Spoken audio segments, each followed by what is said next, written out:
Okay, well, let's get started. David Mann, a.k.a. Mr. Brown. What's going on? Not a lot. Just working hard, working.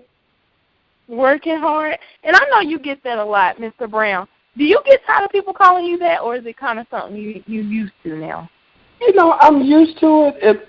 But I'm kind of pulling myself away from the character. That's what I'm doing with the stand-up show and the reality show and the other television shows. Just kind of slowly pulling myself away from the character. Well, quickly pulling myself away from the character because I played the character for 13 years. I loved it. It's been great.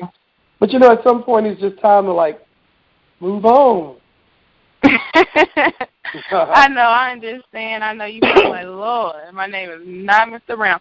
So how did you get into acting? I mean, have you always had, that bubbly type personality on screen? How I got started acting was kind of, just really acting a nut in class, whether it was in school, whether it was anywhere else, just always kind of been the life of the party, if you want to say. So, and I just genuinely like to see people have a good time. So when I'm doing that, it's kind of it's what I love to do. So I did my first stage play, my first national stage play in 95. It was He Say, She Say, but what does God say? And, I loved it ever since. Wow, that's amazing. Now, you have done, like you said, you've done a lot of stuff. Congrats to you on that. Now, how did you get hooked up with Tyler Perry and all of his projects? I mean, I don't know if you know, but I'm sure you do. But you've become, one of the faces of his brand. I mean, you've been in, is it 11 films, am I correct? It's quite a few. I don't even know, really. But, I started out in the industry singing.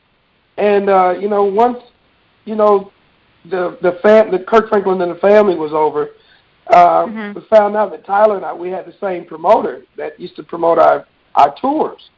And so once we, that was ended, I auditioned for Tyler Perry and never could have imagined that it would grow into, stage plays and movies and television shows and, never could have imagined that it would grow into that. But we met through a promoter, a mutual friend of ours. That's pretty cool. Talk about Tyler Perry. How is he? I mean, we don't know him personally. Is he, what type of personality does he have? What type of boss is he, I would say? I mean, just like anybody else. You come to work, do your gig, and go home. I mean, basically that's it. If you're not doing it, he'll say you're not doing it. But his work ethic is second. Work ethic is second to none. I mean, I've seen the dude, go through a full week of shows with the flu. Anybody else would have mailed it in and said, I can't do this, but never missed a beat. So you basically saying he the Jordan of the movies, huh? The Michael Jordan of the movies. Yeah, we all. I mean, that's the work ethic that we all had. It's just we got to keep it moving. People paid their hard-earned money, so let's keep it rolling. Wow. Talk about that transition, because you did talk about Kirk Franklin and singing. Talk about your transition, acting to comedy to singing. I mean, you kind of do it all. It was kind of with Kirk Franklin, the acting, the whole group decided to do a show, a stage play. And so it was kind of an easy progression because it was singing in the middle of acting. And then, once the singing was done, I got to where I was just doing, mainly acting roles. And, now it's been a while since I've done any singing as opposed to it being, the other way around when we first started. So now I'm doing all acting and very little singing. Wow. That's amazing. Now, Tamala Mann, a.k.a. Cora, your wife in real life, you all seem legitly in love and supportive of one another. I love that. How long have you all been together? April 28th will be 28 years. April 24th will be 28 years. April 24th. Look, you better get it right. April 24th will be 28. That's where I got it mixed up. Oh, gotcha. That is amazing. Congrats on that. Now, Thank for you. anybody that's listening to this, we want to know, what is the secret of staying in love and staying married? You know what? We genuinely like each other. You know, because we work with each other 24/7. We have a couple shows together. We work our music together. We do everything together. But that wouldn't be possible if we genuinely didn't like and support each other. Like when she's on stage, there's nobody in the place that's a bigger fan than me. I can guarantee, I don't care if you bring her biggest fan, they're not going to be a bigger fan than I am. I mean, it's to the point, I don't want people talking to me while she's singing. I don't want you to say nothing to me. Just leave me alone and let me listen to, I'm the number one fan. Wow. And that's because we genuinely care about each other and like each other. It's just not like we love each other because we husband and wife. I like hanging out with her more than anybody in the world. Oh, that's so sweet, and that's real. That's definitely some real advice, because, like you said, some people are together because of the looks or the status or whatever it may be, but being together and actually liking each other, that's definitely going to take you a long way. Now, is it not weird playing her dad on the show? I know you get that asked a lot too. Yeah, it was. It was a little weird for her playing it because, she felt it was a little awkward. But for me, I'm always crossing the line, of course. But now our new show, Man and Wife, we actually get to play husband and wife. So, I get to do whatever. I get to be inappropriate as I want to be because she's my wife. Right. Wow. Now, kind of going back off of what you're saying, you all are kind of like Christian singers basically for the most part. And I know sometimes people question of you doing the comedy tour now and how is he kind of going to do that transition. Talk about kind of how like Christian comedy is effective just like other comedy and why you decided to do that. I like, what I do every day when I was doing the stage plays, that's comedy. What I do on television, that's comedy. I do my full comedy set. I don't curse. I don't curse in just my everyday walk and everyday life. So it's not hard for me not to slip and cuss anyway because I don't cuss on stage. So for me, it's just doing what I do normally. It's just make people laugh without using vulgar language, without saying something that's going to have parents covering their kids' ears, I just do clean comedy. I'm a Christian that happened to be a comedian. I'm not a comedian that just happens to be Christian. I love what I do. So, wow, that's amazing. I hear my dog in the back. He's somebody. Oh. I just genuinely believe that, not everybody wants ratchet TV, ratchet movies, ratchet comedy. I believe there's some people out there that are looking for some stuff that they can sit down and listen to and enjoy. Their kids can sit down, listen to, and enjoy. And everybody genuinely enjoys it, and it's genuinely funny and not corny. Yeah, and I mean, we need more of that. Like you said, it's too much of the other stuff to me, corrupting our mind and you seeing the TV screen and everything like that. So having that clean comedy, I think we need more of that. So right, and that's what we're doing. That's what we're trying to do with our reality show is bring good, clean, wholesome family entertainment. And, you're listening and you're looking, and we're throwing life lessons in there, and without trying to be preachy and saying, but you're getting values and life lessons out of it. Right. Now, talk about you kind of talked about it a little bit. It's a man's world and man and wife. What made you want to kind of do the reality, quote-unquote, television lane? Like, do you all face some challenges in that? The challenge is getting the networks to realize that not everybody wants ratchet TV.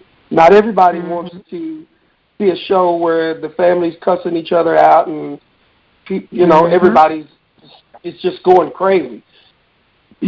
Contrary to popular belief, there are people out there that want to see good family entertainment that resolves issues. Not a perfect family, but a family that resolves issues, that can show people like we're a blended family that can show other blended families this is how it, can be done. This is how we make it happen. Mhm. Wow. Talk about some of the challenges or some of the things that you kind of encounter dealing with, because like I said, you are one of the faces, I believe, of Tyler Perry and everything he has going on, and I'm pretty sure there's a lot of people fighting for those spots. Do you face any type of ridicule or any type of hatred or anything that you kind of go through as far as, like, your success in dealing with him? Well, we haven't done any shows with Tyler in, it's been some years. But it's not ridicule that I find. It's you can easily be stereotyped in what we do, the character Mr. Brown. But I haven't faced any ridicule per se. For the most part, people know where we stand. They know what we stand for. And so, it's not that difficult. When they encounter us, you know what you're getting. When you are dealing with us, you know what you're getting. We don't run around preaching. We're saying we love the Lord. You just know. Yeah. You just know because of just our walk. It's natural. Yeah, it definitely comes off natural, I can say.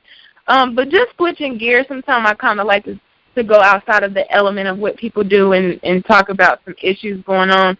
Are you into basketball, and have you been to, like, the NBA All-Star Weekend before?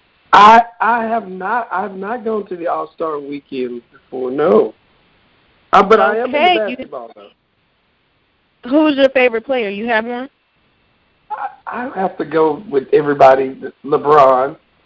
Yes. I'm glad you said I am LeBron. Now, I can't sleep on Steph right now. He is having a MVP year. He is amazing. Everybody's calling him an alien and all kind of stuff. And, it's just crazy the ability that he has. But I was asking because today Charles Barkley actually was saying that, I don't know if you know, you're actually coming to Charlotte, North Carolina, and we will talk about that. But the NBA All-Star 2017 is, it was supposed to be here in Charlotte, North Carolina, but now they're trying to change it because of this bill that has been passed. And today Charles Barkley was saying that he thinks that the game should be moved from Charlotte, North Carolina to another place because of the law that Republican Pat McCrory signed, basically preventing cities and countries from passing their own, like, anti-discriminatory rules that prevent transgender citizens from using the restroom. And I know you've probably heard of that. And he was basically saying, like, as a black person, he's against any form of discrimination, and, he kind of feels like being the position that he's in, he needs to stand up for people that can't stand up for themselves. What do you think about that and them wanting to move a whole entire All-Star game from another city because of that? I don't know all that's going on with, so, a lot of times I don't like to speak on anything if I don't have all the facts.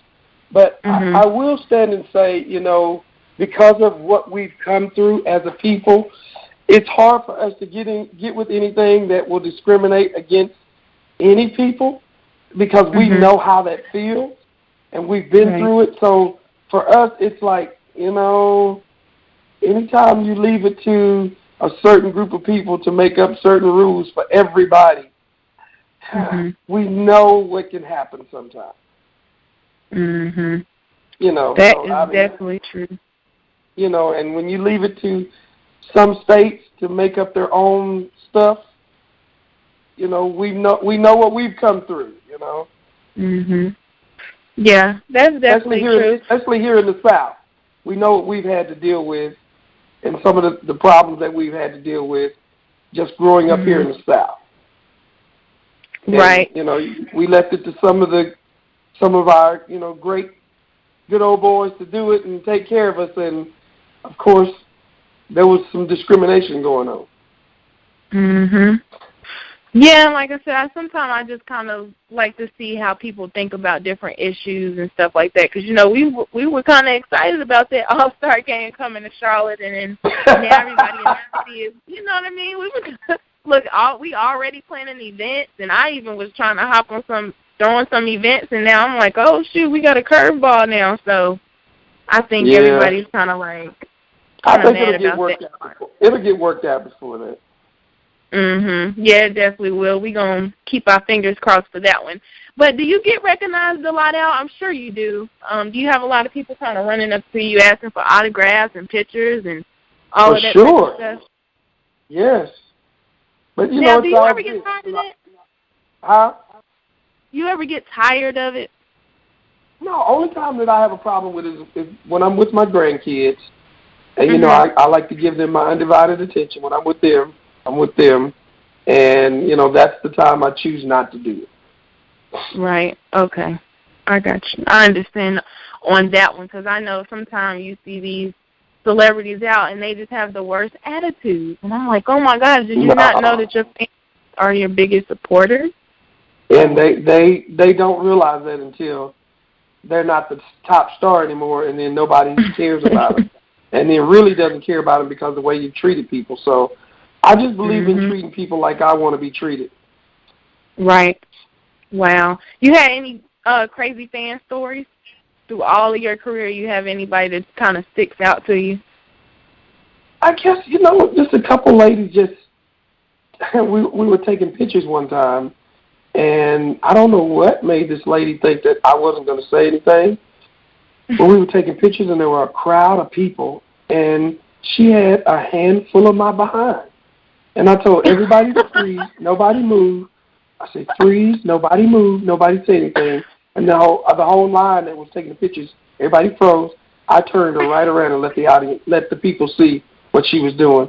She was so embarrassed. I don't know what made her think that was cool for her to, like, have a handful of my booty. Yeah. Look, she got too caught up in Mr. Brown. I think she forgot what she was. No, Mr. Mann fixed that. I hear that. I like that. I really like that. Like, you're a real stand-up guy. Ooh, we need more of them. No. That is definitely... Ma'am, that is not yours to grab. Why are you grabbing that? Hands off. That's right. Oh. Well, at least it wasn't I already got an investor that done bought this. Oh, wow. That is so funny. Now, I see, I'm going to let you go. I ain't going to keep you all day, but I see that you all are on Snapchat now. Are you kind of familiar with that now? Are y'all snapping? And my wife is on Snapchat. I don't know nothing about it, so you'll see her on there, but we both on there. I'll figure it out sooner or later, but she does all the Snapchatting. Oh, gotcha. So you're not really into the social media and all of that type of stuff? I am. I do a lot of Facebook Live posts. Okay. So you follow us on Facebook, you'll see some of my crazy Facebook Lives. I will definitely have to check some of that out. And before we get out of here, what is one thing that you actually want to be remembered for? One thing I want to be remembered for. I think I'll already be remembered for the love that I have for my family. What I stood for as far as a family guy, my integrity. Right. I know that's more than one, but, you know, that's a couple. No, that's fine. That's fine. Sometimes I kind of want to know what people want their mark to be, and that's definitely amazing. Family is all you have. I hear that all the time. It's all you have. So plug your social media or anywhere where people can find you and follow you wherever it may be. On Facebook at David and Tamala Mann. Everywhere else at David and Tamala. Anywhere, Twitter, Social Cam, Instagram at David and Tamala. Sounds good. Well, make sure y'all follow him, and good luck with everything. Of course, I'm one of your supporters. I watch the shows. I love the music. I love the comedy, and like I said, you will be here in Charlotte, so hopefully I can meet you in person tomorrow. Okay, just let me know. I definitely will, and thank you for the interview, and good luck on everything. Thank you so much. You take care. You're welcome. You too. Bye-bye.